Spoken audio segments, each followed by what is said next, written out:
As a firearms instructor for the last 17 years, I'm often asked about holsters and pistol selection. This is very common.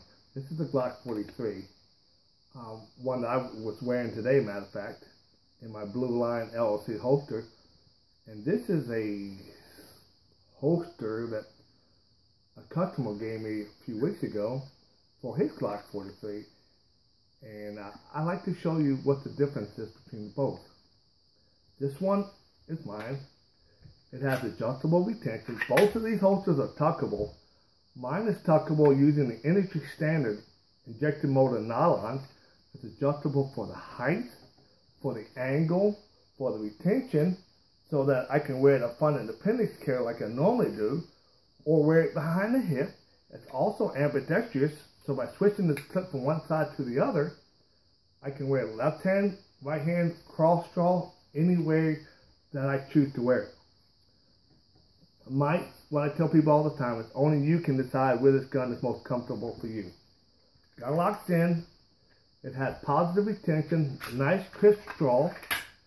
Like I said, this is my actual holster. All the edges are finished here. This holster took me, like all my holsters, it took me about an hour to make. Because it's more to just making a holster than just molding it and cutting it out. For me, the important part is the polishing and the sanding.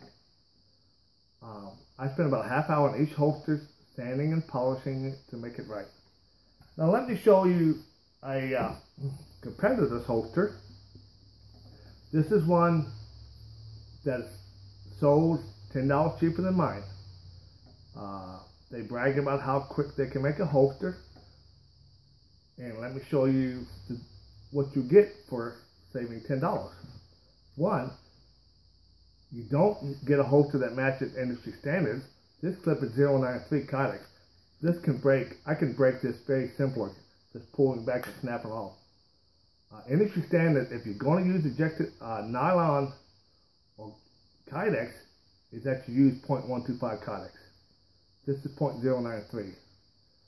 The edges are not finished anywhere, which is another thing you don't get with my so-called competitor.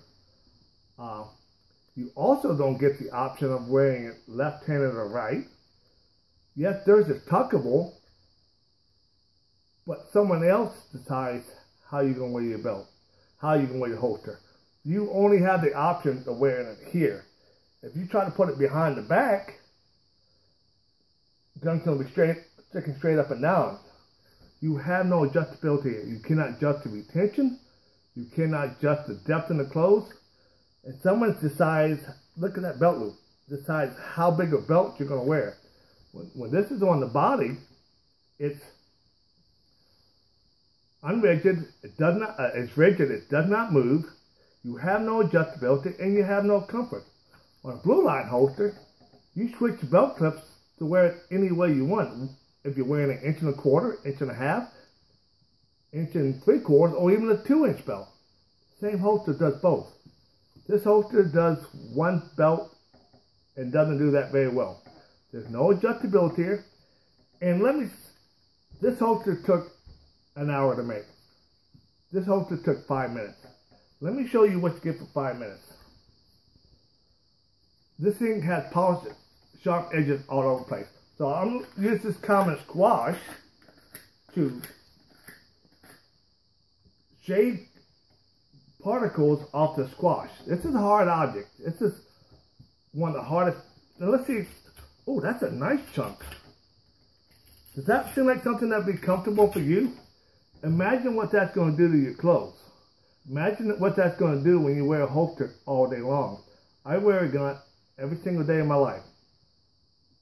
That's why it's so critical to get something that's polished. Yes, you save $10, but is this out here worth it? Do you want something that you cannot adjust, that someone else is going to tell you how you're going to wear your gun? I say this is America. We decide how we wear our guns. We decide where it's comfortable for you. With this holster here, you adjust it to fit you. With this holster, some stranger tells you how you can carry your gun. To me, that's unacceptable.